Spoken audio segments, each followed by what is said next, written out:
A single line spoken in panic can change everything, and in this case it tore the truth to pieces. Hit subscribe and ring the bell now so you get first-hand updates on this story as it develops. On August 14th, a call came in that would ripple through a small California community. 7-month-old Emmanuel Haro had been reported missing from a parking lot. The initial account described a sudden, terrifying moment. A mother attacked while changing her child's diaper, waking to find her baby gone. That image sparked immediate alarm and a large community response. Volunteers organized searches, social media posts spread the alert, and local authorities mobilized to look for an abducted infant. But as evidence was gathered and time wore on, investigators began to see a different picture. Surveillance footage, witness statements, and the results of forensic work produced troubling contradictions. Investigators later came to believe that Emmanuel's life had ended earlier than the day his disappearance was reported, a finding that would shift the entire thrust of the probe from a possible stranger abduction to an alleged homicide centered inside the home. The initial missing child narrative had driven people into the streets and fields looking for a child who, according to prosecutors, was already dead days before the report was made. That painful reality reframes every act that followed. The public search, the media coverage, and the intense scrutiny now focused on the child's parents. Prosecutors and detectives say the probe changed once they compared the timeline and the mother's account with objective evidence. And that comparison is what led to the arrests and the murder charges now before the court. The transition from a missing person case to a homicide investigation did not happen overnight. It required interviews, warrants, forensic analysis, and careful cross-checking of claims against physical records. Prosecutors allege that information gathered during weeks of investigation showed indicators of repeated harm and neglect during Emmanuel's short life, and that the reported abduction story was fabricated to hide what happened. When evidence contradicts a parent's account, especially when digital timestamps, camera footage, or medical notes don't match a claimed timeline, detectives widen their focus to include those closest to the child. In this case, those investigative shifts led to arrest warrants and the formal filing of charges, including murder and making a false report. These are severe allegations that fundamentally change a community's relationship with a tragedy. Volunteers who felt they were helping a rescue suddenly had to reckon with the possibility they had been searching under false pretenses. It's a devastating turn, not only because a child may be dead, but because a family's public appeal for help may have been a cover for something far darker. On September 4th, both Rebecca and Jake Haro appeared in Riverside County Superior Court and entered not guilty pleas to the charges against them. The arraignment event marked the formal start of what will be a long legal process. Charges laid, pleas entered, and pretrial procedures set in motion. Pleading not guilty is expected and constitutionally protected. It triggers discovery, motions, and hearings in which the prosecution must disclose evidence and the defense will test that evidence in court. The not guilty pleas do not resolve factual questions about what happened to Emmanuel. They simply move the case into the adversarial phase where prosecutors must prove, beyond a reasonable doubt, that the defendants committed the crimes alleged. For the public, the pleas are a reminder of the difference between arrest and conviction. The justice system is designed to give accused individuals the chance to challenge evidence, and the burden remains on the state to make its case. Still, the arraignment also amplified scrutiny and public attention as the community watched a highly charged investigation transition into the courtroom. The court set bail at $1 million for each parent, a figure that underscores the gravity of the allegations and the prosecution's view of flight risk or danger to the community. High bail amounts in cases alleging violent felonies are common, reflecting judges' assessments of public safety, the nature of the charges, and the strength of the evidence presented at a preliminary stage. Bail decisions are procedural but consequential.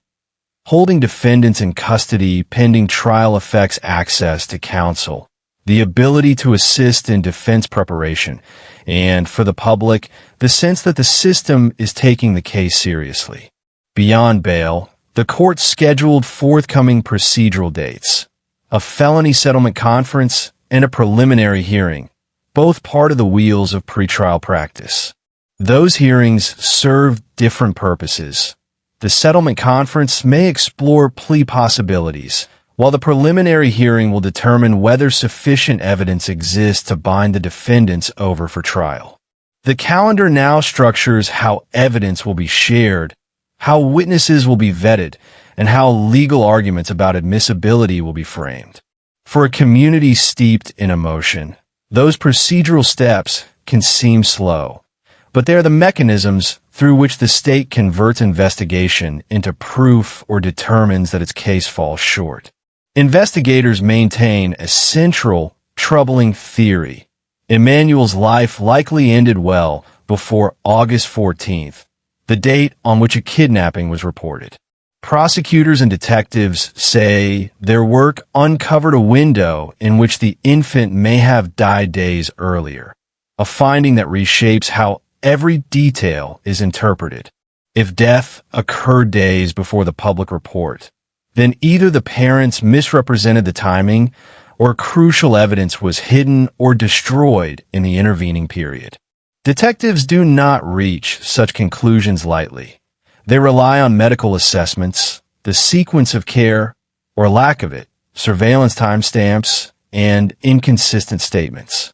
When multiple, independent data points converge on a different timeline than the one given publicly, investigators intensify their search inward to establish who had opportunity, motive, and access. The consequence of establishing an earlier date of death is fundamental.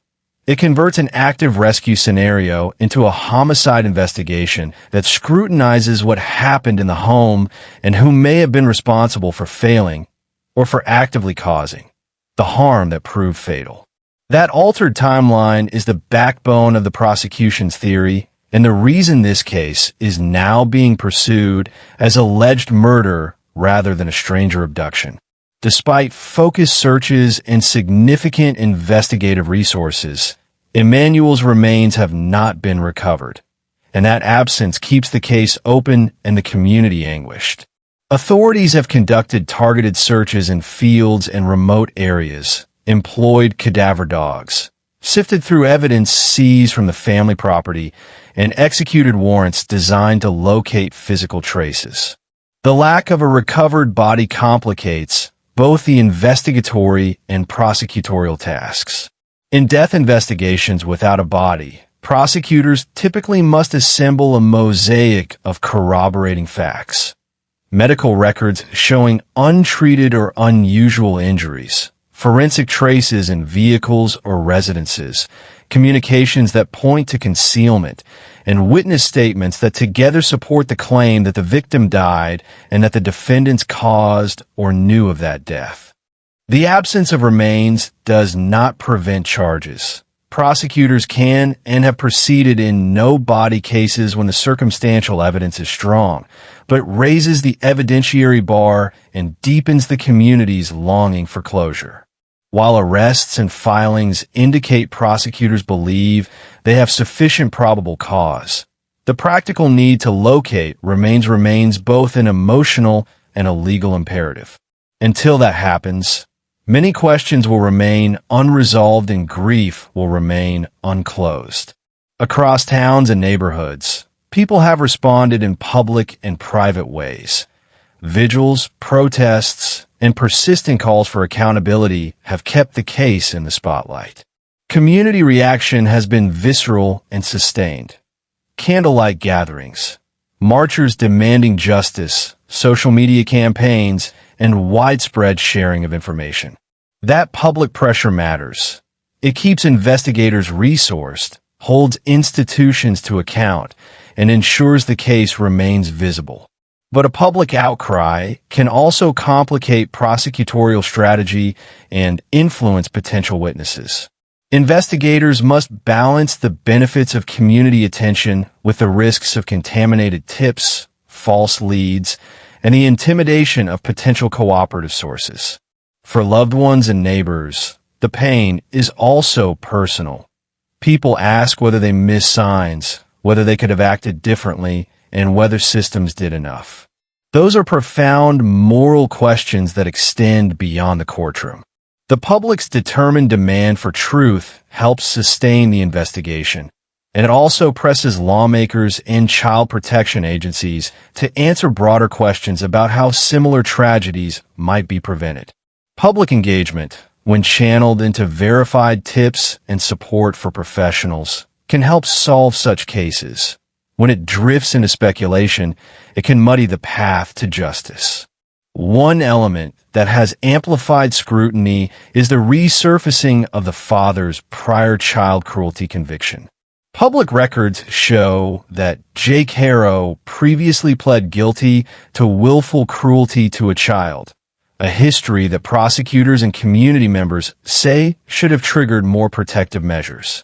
That prior case, which, according to reporting, resulted in probation rather than incarceration, now frames the current allegations. Prosecutors have argued that earlier leniency was a missed opportunity that may have enabled future harm. The connection between past conduct and present allegations is legally and emotionally powerful. It raises questions about sentencing choices, the adequacy of probation supervision, and whether the earlier system response was sufficient to protect children in that household. For prosecutors, a prior conviction can be an evidentiary element that shows pattern and propensity in certain circumstances. For the public, it becomes an indictment of systemic failures. The debate now extends beyond the particulars of this family to policy questions about how the criminal justice system balances punishment, rehabilitation, and the need to protect vulnerable victims. Beyond any single household, this case has grown into a symbol of larger debates about justice, truth, and community responsibility. Missing child cases expose raw vulnerabilities in our social fabric. The dependence of infants on adult care, the reliance of communities on timely reporting, and the role of institutions in responding to early warning signs. Emmanuel's disappearance and the subsequent charges have forced residents, officials, and advocates to ask hard questions. Did we miss warning signals? Were intervention thresholds too high? Did prior outcomes in related cases reflect policy choices that favored leniency over protection? The answers will take time and will require both legal proceedings and administrative reviews. But the broader takeaway is immediate. Protecting children requires not only individual vigilance, but systemic capacity to act when patterns of risk emerge. Emmanuel's story demands accountability at multiple levels: criminal, institutional, and communal. It is a reminder that the cost of silence can be irreversible. This case has moved from a shocking missing child alert to a complex homicide investigation that implicates not only two parents but also systems and communities that must examine whether they did enough.